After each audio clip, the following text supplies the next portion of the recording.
Hello friends, welcome to my channel. In this video we will cover section 194 IA जो कि है TDS on purchase of immovable property other than cases under section 194 LA। तो कोई भी तरह की immovable property को अगर हम परचेज करते हैं तो उसके बदले में जो भी हम पेमेंट करते हैं, राइट, यानी जैसे ही हमने इमूवेबल प्रॉपर्टी को परचेज़ किया और उसके बदले में हम पेमेंट करेंगे तो आफ्टर स्पेसिफिक अमाउंट, कोई स्पेसिफिक अमाउंट है इस सेक्शन में दे रखा है, आगे बताऊंगा, तो उस पर हमें TDS डिडक्ट करना पड़ता है, राइट। तो वो जो लिमिट है, रेट है, वो सारी बातें दे रखी है सेक्शन 194 IA में। But other than cases under section 194 LA, 194 LA है compensation for compulsory acquisition of N immovable property. उस पर अगर कोई TDS कटता है देन वो वाला सेक्शन अप्लाई होगा, राइट, LA वाला। तो इस पर वही दे रखा है कि other than cases under section 194 LA अगर कोई भी इमूवेबल प्रॉपर्टी अगर हम परचेज़ करते हैं तो उसकी जो भी पेमेंट करेंगे हम, तो एक स्पेसिफिक अमाउंट यानी स्पेसिफिक लिमिट के बाद हमें TDS डिडक्ट करना पड़ेगा। उस पर जो रेट है वो भी दे रखी है इस सेक्शन में। ओके, सो स्टार्ट करते हैं। सबसे पहले पेयर एंड पेई। तो पेयर वो होता है जो पेमेंट करता है, और पेई वो होता है जिसको पेमेंट रिसीव होती है। तो पेयर इस केस में कौन हो जाएगा? Any person being transferee of immovable property excluding rural agriculture land, right, यानी जो भी खरीदेगा प्रॉपर्टी को वही पेमेंट करेगा, राइट, जो जिसने भी खरीदा है प्रॉपर्टी, इमूवेबल प्रॉपर्टी को other than rural agriculture land. Okay, तो वो हो जाएगा पेयर। एंड पेई हो जाएगा any resident transferor of immovable property excluding rural agriculture land, यानी जो भी बेचेगा उस प्रॉपर्टी को। ओके, एंड रेट जो है वो है 1%, यानी 1% TDS हमें डिडक्ट करना है।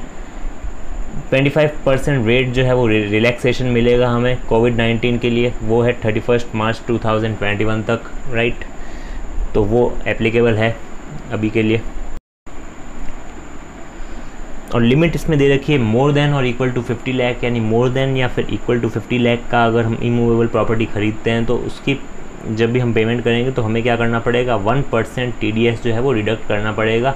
अगर कोविड-19 यानी 31 मार्च 2021 तक पेमेंट करना है then we have to deduct 0.75%, यानी 1% में से हमें 25% का रिलैक्सेशन मिलेगा ड्यू टू कोविड-19। ओके, और जो पेमेंट है वो कौन सी होगी?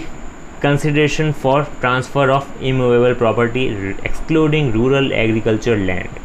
अब ये जो 10 है हमें लेने की ज़रूरत नहीं है for deducting TDS। Okay, because इसमें क्या होता है ना, ये काफ़ी फ्यू ट्रांजैक्शन होते हैं, तो इसके लिए हमें 10 वगैरह लेने की ज़रूरत नहीं है। 10 वगैरह कौन लेता है? जिसके रेगुलर TDS रिटर्न भरे जाते हैं, लाइक हर क्वार्टर में। बट घर तो जो है वो घर मतलब जो भी इमूवेबल प्रॉपर्टी जो है वो काफ़ी कम ट्रांजैक्शंस होते हैं, राइट। तो इसके लिए 10 लेने की कोई भी रिक्वायरमेंट नहीं है एज़ पर द सेक्शन।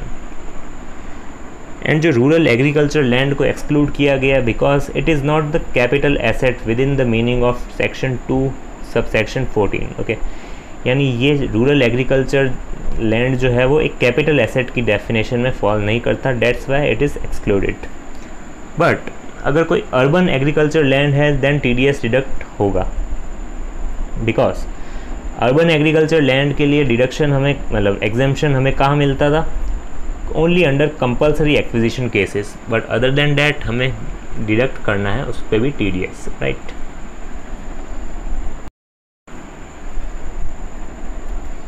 और जो ये कंसिडरेशन है जिसका हम पेमेंट करेंगे, कंसिडरेशन में और सारे चार्जेस भी इंक्लूड होंगे, like club membership fees, car parking fees, electricity water ex facility fees, maintenance fees, any advance fees या फिर any other charges of similar nature which are incidental to the transfer of immovable property. Then वो जो भी amounts है वो भी हमें include करना है इस पर्टिकुलर कंसिडरेशन में, राइट, बिकॉज वो भी तो कंसिडर करेंगे ना हम जब भी मतलब खरीदेंगे कोई भी property. Club membership fees, parking fees, electricity fees वगैरह, ये सारी चीज़ें जो है वो consideration for transfer of immovable property में इंक्लूड होंगे।